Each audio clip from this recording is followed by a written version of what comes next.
First contact and deception. Admiral Kira Patel stood before the curved window of Orbital Command Station Everest, her dark eyes fixed on the shimmering defense grid surrounding Earth. 30 years of military service had taught her to trust her instincts, and right now, every fiber of her being screamed that something was wrong with the approaching alien vessel. "Diplomatic vessel Starweaver requesting permission to dock," announced Lieutenant Reza Nazari, his fingers dancing across the holographic interface. "They're maintaining their designated approach vector, Admiral." "And our subtle scans?" Patil asked, not turning from the window. "Detecting significant energy signatures inconsistent with their declared purpose," Lieutenant Nazari reported. "Their hull composition suggests military-grade armor beneath the diplomatic plating. They're not here for handshakes." The Galactic Hegemony had arrived 3 months ago, their massive ships appearing at the edge of the solar system. Their message was simple. Earth could join their empire of 10,000 worlds peacefully, or they would be compelled to join. They promised cultural exchange, technological advancement, and protection. But humanity had learned long ago that gifts often conceal daggers. "Maintain protocol, Sleeping Dragon," Patil ordered. "Let them think they see everything." For decades, humanity had prepared for this moment. While officially presenting themselves as a relatively new spacefaring civilization, with basic fusion drives and particle weapons, Earth's true military capability remained hidden in quantum-shielded facilities across the solar system. The hegemony scans would show exactly what humanity wanted them to see, a primitive species barely worthy of notice. The alien vessel drew closer, its pearlescent hull catching sunlight. At 12 kilometers long, it dwarfed the largest human ships, or at least the largest ships the hegemony knew about. Deep within the asteroid belt, the true fleet waited. "Admiral," called out Commander David Walsh from his tactical station, "we're detecting quantum fluctuations from their weapon systems. They're charging, but keeping them below threshold to avoid detection." Patel allowed herself a small smile. Predictable. They claimed diplomatic immunity while preparing to strike. Humanity's oldest trick. She turned to face her crew. "Initiate Operation Mirror Box.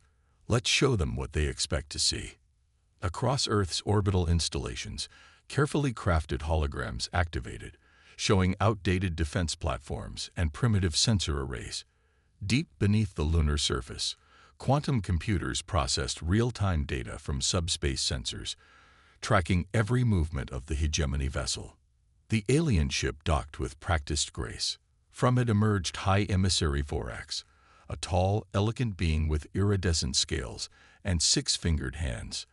A delegation of Earth's political leaders waited to receive him in the station's grand hall, all following the carefully choreographed dance of deception. In her private command center, Pavel watched the proceedings through secure feeds.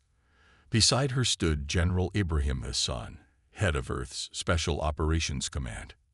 "They're scanning everything," Hassan noted, watching the subtle readings from their quantum sensors, "looking for weaknesses." "Let them look," Patil replied. "Everything they see is a carefully constructed illusion. Operation Mirror Box is working perfectly. They see what they want to see, a primitive species ripe for conquest." The diplomatic meeting proceeded with artificial pleasantries. High Emissary Vorax spoke of unity, progress, and peaceful integration into the hegemony. Earth's representatives played their parts perfectly, appearing grateful yet slightly naive. But beneath the facade, humanity's true strength gathered. In hidden shipyards throughout the solar system, advanced warships waited in quantum-locked docks. Special forces teams trained with technologies that would make the hegemony's best weapons look like children's toys. Earth had spent centuries perfecting the art of war against itself. Now those lessons would serve against an external threat. "Message from Deep Space Array 7, Lieutenant Nazari announced quietly. "They've detected 17 hegemony warships entering the Oort cloud. Estimated arrival in 3 days." Patel nodded slowly. "Right on schedule. They always follow conquest with their diplomats." She turned to Hassan. "Notify all commands. Operation Sleeping Dragon enters Phase 2 in 72 hours. Let's show these conquerors why humanity's history of warfare wasn't just barbarism. It was preparation. As the diplomatic charade continued below, Earth's hidden defenders moved into position. The hegemony thought they were dealing with simple primitives.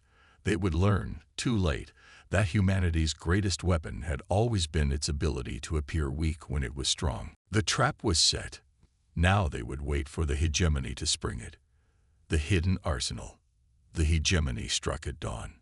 Green energy lances sliced through Earth's primitive defense grid, destroying the holographic projectors that had fooled their sensors for so long. High Emissary Vorax's diplomatic vessel transformed, its peaceful exterior splitting apart to reveal weapon ports and launch bays. 17 hegemony warships dropped out of faster-than-light travel, their massive forms blotting out the stars. In Orbital Command Station Everest, Admiral Patel watched with calculated calm. "They took the bait," Commander Walsh reported, monitoring the tactical display. "Hegemony forces are moving exactly as predicted. They're targeting our decoy installations." "Casualties?" Patil asked, though she already knew the answer. "None, Admiral. All facilities were evacuated last night. They're shooting at ghosts." The hegemony's initial barrage destroyed 20% of Earth's visible defensive infrastructure. To their sensors, it must have looked like a devastating first strike. Their ships moved with the confidence of experienced conquerors, spreading out to establish orbital superiority. "Message from High Emissary Vorax," Lieutenant Nazari announced, his voice tight with controlled anger. "They're demanding immediate surrender." "Put him on screen," Paddle ordered. "It's time for humanity's mask to drop." Vorax's scaled face appeared on the main display, his expression smug. "Admiral Patel, your pitiful defenses have fallen. Surrender now, and we will be merciful in our—" "Interesting proposal," Paddle interrupted, checking her watch. "But I have a counteroffer. Look up." Confusion flickered across Vorax's alien features. Then his eyes widened as new contacts appeared on his sensors. Hundreds of them. Thousands. From quantum-shielded bays beneath the lunar surface, humanity's true fleet emerged. The Ghost Armada, led by Commander Marcus Santos aboard the dreadnought Humanity's Wake, rose like avenging angels. Their hulls, covered in light-absorbing metamaterials, seemed to drink in the starlight. "Impossible," Vorax whispered. "Our scans showed exactly what we wanted them to show," Patel finished.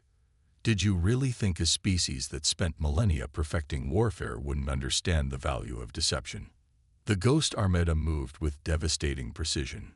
Ships that had seemed like primitive vessels suddenly revealed their true nature. Quantum-phase torpedoes passed straight through hegemony shields, their advanced targeting systems making every shot count. Drone swarms, invisible to hegemony sensors, surrounded their ships like electronic hornets. Commander Santos' voice crackled over the command channel. "Ghost Armada in position, Admiral. Operation Sleeping Dragon is fully armed and operational." "All ships," Paddle commanded, "execute Protocol Prometheus." What happened next would be studied in military academies across the galaxy for centuries to come. Humanity's warships, built with technology the hegemony had dismissed as impossible for primitives to achieve, demonstrated just how wrong their assumptions had been. Quantum-entangled weapon systems fired in perfect synchronization, creating cascade failures in hegemony shield generators. Artificial gravity wells appeared around their largest vessels, trapping them in place while smaller human ships struck with surgical precision. "Your species," Vorax sputtered. "You were supposed to be primitive. Your technology." "We learned long ago," Paddle replied calmly, "that appearing weak when you are strong is the greatest tactical advantage. Humanity spent centuries fighting itself, High Emissary. Every war, every conflict, taught us new ways to fight, new ways to survive. We didn't stop advancing when we achieved peace. We just got better at hiding our strengths." The battle lasted exactly 17 minutes. When it ended, the mighty hegemony fleet hung lifeless in space, disabled but not destroyed. Humanity had learned another lesson from its own history. Sometimes, leaving survivors to spread the word was more effective than total annihilation. Signal from the Ghost Armada, Nazari reported. All hegemony vessels neutralized. Boarding teams are ready. Patel nodded, turning back to the screen where Vorax watched in stunned silence. Now then, High Emissary, let's discuss the terms of your surrender. And after that, you can deliver a message to your leaders. What message? Vorax asked, his earlier arrogance replaced by fear. Tell them that humanity is done hiding. Tell them that we're coming out of the shadows. And tell them they have two choices. Patel's voice carried the weight of centuries of human warfare experience. They can run, or they can face us. But if they choose to face us, they'll learn why every human conflict in history has led to this moment. The quantum comm system broadcasted Vorax's surrender across the solar system. In hidden bases throughout Earth's sphere of influence, more ships emerged from their quantum-shielded berths. Operation Sleeping Dragon had entered its final phase. The hunt was about to begin. Counter-strike. The quantum drive engines of the stealth cruiser Silent Justice hummed beneath Captain Amara Bokanjo's feet as she studied the tactical display. Her ship led Task Force Phantom, humanity's first major offensive into hegemony space. Stealth systems holding steady, reported Lieutenant Jin Park from his station. The hegemony's border defense grid remains blind to our presence. 3 weeks had passed since the battle for Earth. The hegemony, reeling from their first major defeat in centuries, had withdrawn to fortify their core systems. They expected humanity to remain within Sol's boundaries, celebrating their victory. They were wrong. Multiple hegemony colonies detected in range, Park announced. Their orbital defenses match our intelligence reports. Okanjo activated the ship-wide comm. All hands, commence Operation Liberty Bell. Task Force Phantom revealed itself, not to attack, but to deliver a message.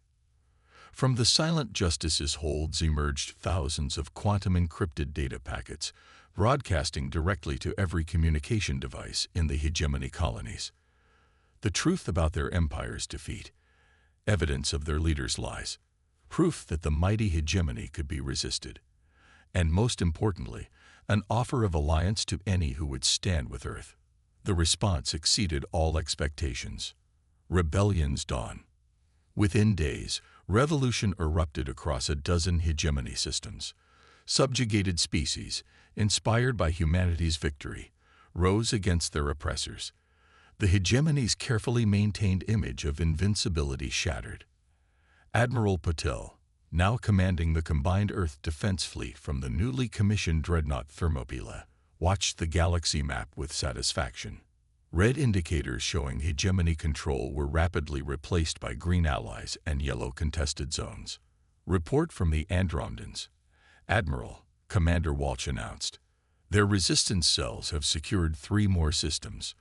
The Centaurian Federation has also pledged their support. The hegemony had made a critical mistake. In their arrogance, they had created an empire of unwilling subjects, held together by fear and technology. Humanity showed them something different, the power of willing allies united by common cause. Empires fall. The final battle for the hegemony capital system of Axis Prime demonstrated every lesson humanity had learned through its long history of warfare. Admiral Patel stood on the Thermopylae's bridge, commanding not just Earth's forces, but a coalition of 7 liberated species. The combined fleet represented the largest military force ever assembled in known space. All task forces report ready, Commander Walsh announced. The hegemony's home fleet is moving to intercept. Patel nodded. Begin Operation Checkmate. The battle that followed would be remembered for millennia. Human ingenuity combined with alien technologies in ways the hegemony had never imagined possible. Quantum weapons synchronized with Andromedan phase shifters. Centaurian energy matrices enhanced by human eye targeting systems. The hegemony's last desperate gambit, a superweapon capable of destroying entire star systems, was countered by technology they had dismissed as primitive. Human-designed electromagnetic pulse generators scaled up to astronomical proportions. In the end, the hegemony's surrender was transmitted across all known frequencies. Their leaders, facing justice for centuries of oppression, watched as their empire transformed into something new, the United Systems Alliance. Admiral Patel stood in the Alliance's first Congressional Assembly, surrounded by representatives from dozens of species. Her voice carried across the chamber. The hegemony's greatest mistake was believing that humanity's history of warfare made us primitive. They didn't understand that each conflict taught us not just how to fight, but why to fight. We learned the value of freedom, the power of unity, and the importance of standing against tyranny. Today, we use those lessons not for conquest, but to ensure that no species will ever face oppression again. The assembly erupted in cheers. Outside, Earth's ships patrolled alongside their alien allies, their quantum drives pulsing against the starfield. The message they had sent to the hegemony now echoed across the galaxy: face us as equals, or run from us as enemies. The choice would always be theirs. But humanity would always be ready. End.